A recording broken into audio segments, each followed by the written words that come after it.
Something's in the way of me fully enjoying this action figure by Mezco Toys. I was so hyped for this figure when the movie came out, and this is just the perfect type of character for Mezco purposes. So I snagged him immediately on pre-order. He just arrived last week, and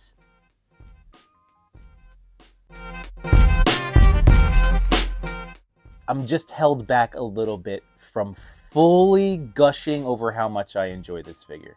So let's start with some comparisons, and then we'll get into the nitty-gritty about Battinson. To get things going today, I figured the comparison would be the best way to go about kicking things off, since we now have options when it comes to the Batman, when it comes to vengeance, the Battinson. In regards to specific Robert Pattinson versions of the Batman, I have this Mezco guy here, the SHF, and the McFarlane. So this is not the stock cape for this figure. I was really unhappy with it, so what I did was I took a Nike Tri-Fit Yankee t-shirt and cut it and made it myself. It's not wired currently, but that's goals for the future. But there's a whole review I did on this figure, which you can find here. I'm not upset that I have them because I do have a bunch of SHF Figuarts Avengers. So now when I want to have a mashup using these style figures, I can do so. So there's him with the face-off Captain America. But yeah, so that's a nice one. It is a very solid figure. I'm happy with it. I didn't take as many pictures as I could have with it, but I still enjoy him. And he moves really well. He actually is going to be the most dynamically posed Batman figure out of the bunch. So he is going to still get some usage out of me for sure. Plus, he's an SH Figuarts, so he has a lot of really nice details. This chest plate will come off, and there's a swappable one where the Batarang is out. So if you want to use the Batarang in hand, it's just a lot of nice little details and features on it. But for the majority of us, we probably own these big boys, these McFarlanes, because for the longest time, they were the only figures out on the market. I did the torso modification on this one thinking it would get me to photograph him more. It didn't. And I'm happy to have both of these, although it was during the insanely infuriating McFarlane era where you were forced to buy two figures if you wanted an unmasked head sculpt. But yeah, like in terms of Battinson figures, the SHF is fine, but when compared to, say, a Marvel Legends, it just killed any ideas for me. Now, that's actually not terrible. You know what? Like, really looking at the scale side by side. So I do feel a little silly that I haven't been using this Battinson figure more, but part of it too is just the longer we move away from the movie, it just, my hype has subsided tremendously. But you know, news of the sequel starting to come out, and yeah, I don't know. I'll get them going again. But this cape that I made is clearly not perfect, but it tucks into here. But yeah, I got to do a little bit of work on it. But you know what? He does. I forgot that from my initial review, where he is a somewhat beefier action figure. Maybe not beefier is the right word, but taller compared to previous SHF figures. Yeah, that cap is a little bit smaller. I know at the angle that I'm currently shooting, it might not be totally clear. Boop. To round things out in the comparison, I do only have two other action figures from the movie, and there's the Penguin, and I also have a Catwoman. These were purchased on clearance at some point. But you can see Catwoman is basically his height, so this would be a matter of using force perspective. Penguin does tower over the Mezco, so he is super tall. You can see him out of the frame there, but yeah, he is definitely taller. And when you look at back there, Battinson is taller than the Penguin. So yeah, this just wouldn't work unless you're using some creative photography tricks. So where does Mezco Battinson fall in line in terms of my favorite version in action figure form of this character? Well, for me, it is this one. I do not have the Mafex because I had pre-ordered the Mezco version. So I imagine he'd be more in this cap vein. That's what I'm kind of thinking there. So from what I've seen with friends showing him off on streams or just looking at stock images, he looks like he'd be that kind of body type, more so than the Nightfall Batman. I think it'd definitely be more in line with this. So again, then it goes into a matter of preference. For me, I love soft goods. I love Mezco Toys. So this character, this version seemed so perfect because of all the tactical gear, armor, fabric. Now let's go find out why specifically this guy turned out to be my favorite. In terms of one final little comparison, there are next to no details added by McFarlane. You do have a little bit of paint for the gauntlets, but that's it. On the SHF, you do have yellow accents in those points on the costume, whereas Mezco went orange. It's just interesting what goes into toy making and what kind of images they had to go on when they were designing these toys. But the other thing I wanted to point out is Battinson's suit is really gray. So when you look at McFarlane and the SHF, they are way darker than the Mezco version. I don't mind it, and it's not the only version that is this light colored. I saw a picture of the Hot Toys, which you could check out here. And that also is that lighter gray tone. And again, I don't mind it because the gray works really well, especially being in the shadows, the gray, the black, the dark. So I feel like it helps bring out some of the details of the costume itself, but it is significantly lighter than other iterations. For the price point, I did feel justified in what I spent, although I'm probably not going to use one huge piece ever, including this review. So he does come with a lot of directions, which you know I like to show off. So there we go. So you can see the UV light and flare. I've already added those to the figure. The sticky bomb launcher, that's awesome. The grapple launchers, I gotta figure those out. And then the wingsuit.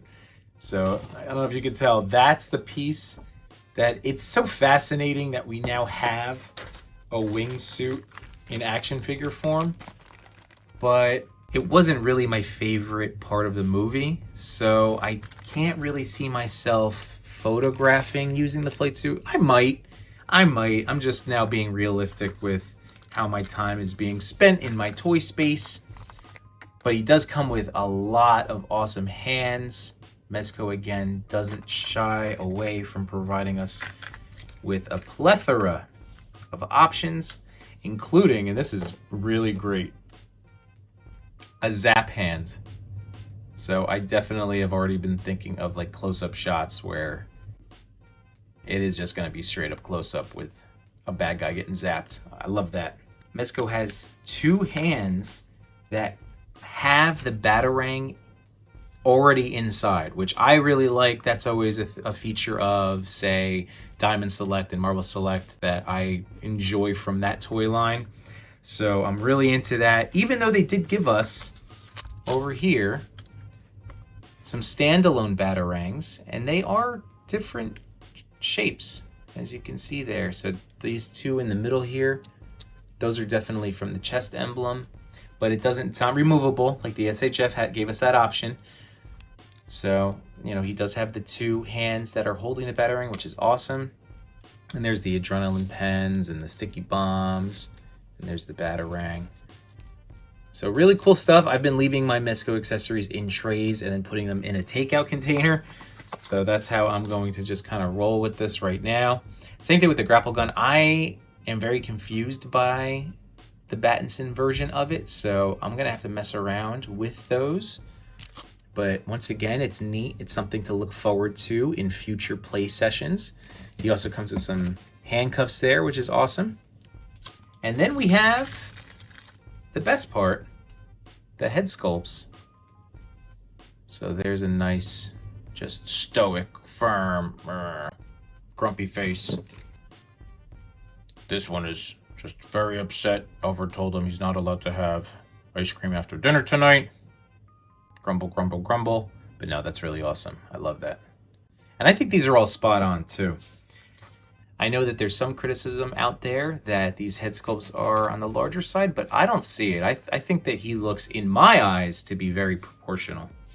And then you also have this really excellent unmasked Battinson head sculpt, Robert Pattinson. So that's really great likeness. And love this, the cowl, empty cowl. Once again, Mezco coming through with an accessory that I didn't have like this, like in a firm, empty cowl. So I'm so happy I have this now. This is amazing. Articulation on this guy is where my one gripe comes in. So the biggest thing, I already knew that I wouldn't get much, if any, crunch on that. But it turns out you actually can. So that is really great. Just because it's more than I imagined on a Mezco. So he does actually move pretty well in this fabric. But the big thing was the legs. Mine were only coming up to about here. And then with my toy anxiety, I didn't want to push it. Because he is a combination of different materials. But he's got that pleather vinyl on his butt. But I was assured by Henrock 112 that it just is a matter of continuing to work with it. And this leg, I've already been doing more, and you can see. So the whole thing is Henrock was able to get him sitting in that car, and it wouldn't make sense that this is all you were able to get out of Articulation. So it is really just a matter of continuing to loosen this up through moving it. So my one gripe has gotten kind of better because, you know, the shoulder pads are on there, so you get some nice arm range. You get some nice movement and range out of the shoulder because the shoulder pad moves with the arm.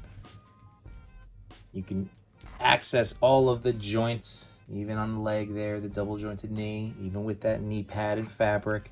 So yeah, I'm actually, he's growing on me. He's growing on me quite a bit. The cape is wired, but once again, it's in that same recent vein of Mezco capes where I'm just not totally enamored with them.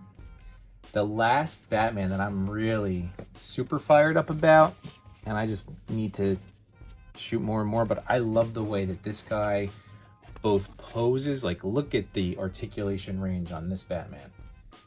It's crazy. And this cape, this is peak Mezco Batman cape to me. That's a fantastic cape. And the Battinson one is fine. It does the trick, but it is a much thinner wire. Even the fabric material is thinner.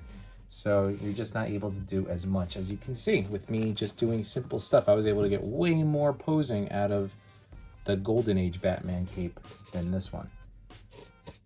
But that's all part of the articulation too, because yeah, you gotta master that cape. You gotta master that wired cape motion. It is something else. So at the end of the day, I wanted to keep this nice and clean and just give you my thoughts out of the options that are out there without manhandling a Mafex version myself. This Mezco is my favorite. The SHF does still hold up very well. The McFarlanes are probably going to go right back into a tub, but they were serviceable for their time. You know, I don't want to knock them too bad. And again, they scale with everybody else that is a fan of that line, that scale. So they exist. It's a good thing that they exist, and I'm happy I have them. But yes, this, in terms of this Mezco Battinson, if you are a fan of the movie, as you can see, I am. I also immediately went out and bought this. Is the Hot Wheels RC car, And I love this thing. I have to take out the screws so I can eventually get him inside, but this car will fit 6 and 7-inch figures. And it lights up. It's got the afterburners that light up. It's got the headlights. So this is a really cool car. If you're interested, I will put a link to the car in the description to this video below. I didn't go in on the Ramen Racer myself, so this to me was an affordable option. So it'll be a car that will serve two purposes, both as the Batmobile for Battinson, but then it's also regular looking enough to be used in the background of photography. It could also be used as Blade's car, John Wick's Charger. So again, it's just available to you if you were unaware. Thank you so much for checking out the video, and just so you know, every Sunday night at 8 p.m. Eastern Standard Time, I go live to talk about life and toys. So I hope to see you in the chat one of these days, but in the meantime, have a great rest of yours now. Peace.